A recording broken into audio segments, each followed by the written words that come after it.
In this step-by-step guide, I'll show you how to make a sturdy calf raise block using just a few tools and basic woodworking skills, so you can take your home gym to the next level. Doing calf raises in your home gym typically involves standing on a weight plate or another sturdy object, but this can result in a limited range of motion at the bottom of the calf raise, and these makeshift options are often slippery or unstable. The solution is a purpose-built calf raise block, but if you're frugal like me, it's hard to justify paying $70 for a chunk of metal that you only use for one exercise. So I set out to make my own calf raise block.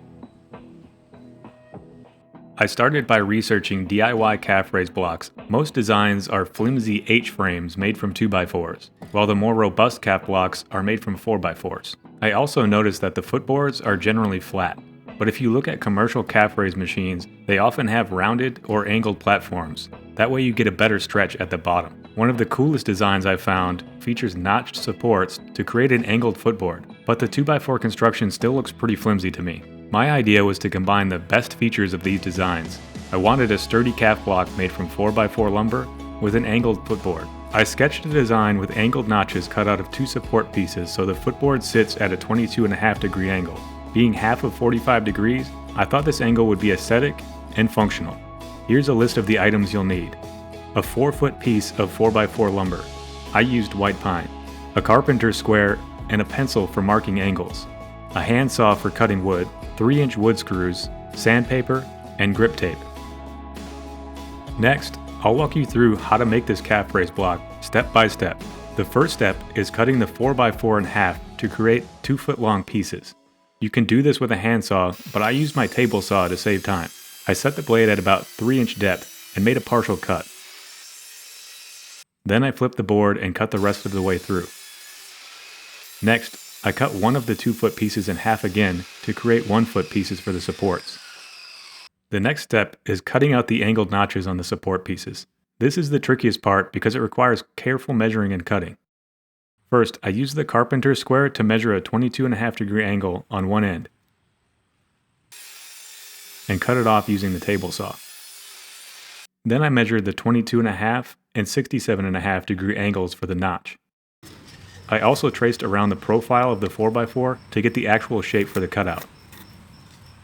I tried using my table saw, but couldn't adjust the blade to cut out the larger angle. So I ended up using the handsaw for this step.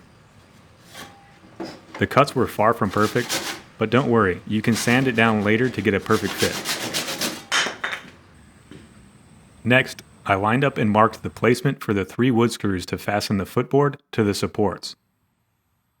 Then I pre-drilled holes to prevent the wood from splitting. I accidentally drilled a hole in the wrong spot.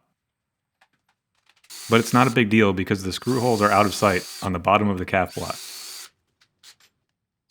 Next, I used a countersink bit to ensure the screw heads sit flush with the face of the board. You don't have to do this step, but it makes it much easier to get the screws all the way in, and you don't want them sticking out of the bottom of your calf block. At this point, I wasn't happy with how the boards fit together. You can see large gaps, partially because of my cuts, but also the 4x4s aren't perfectly square. So I used 80 grit sandpaper and a sanding block to shave down the high spots. Now the boards fit much better with fewer gaps.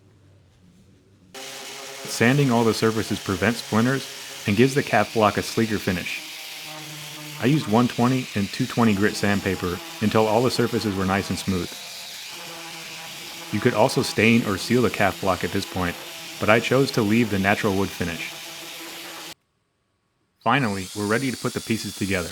I used 3-inch long general purpose indoor screws since I have a basement gym. You may want to use deck screws if you have a garage gym or an outdoor setup.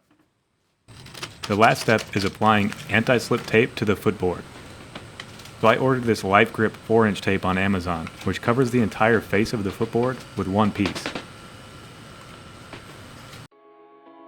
And this is now the finished product. Once assembled, this calf raise block is rock solid.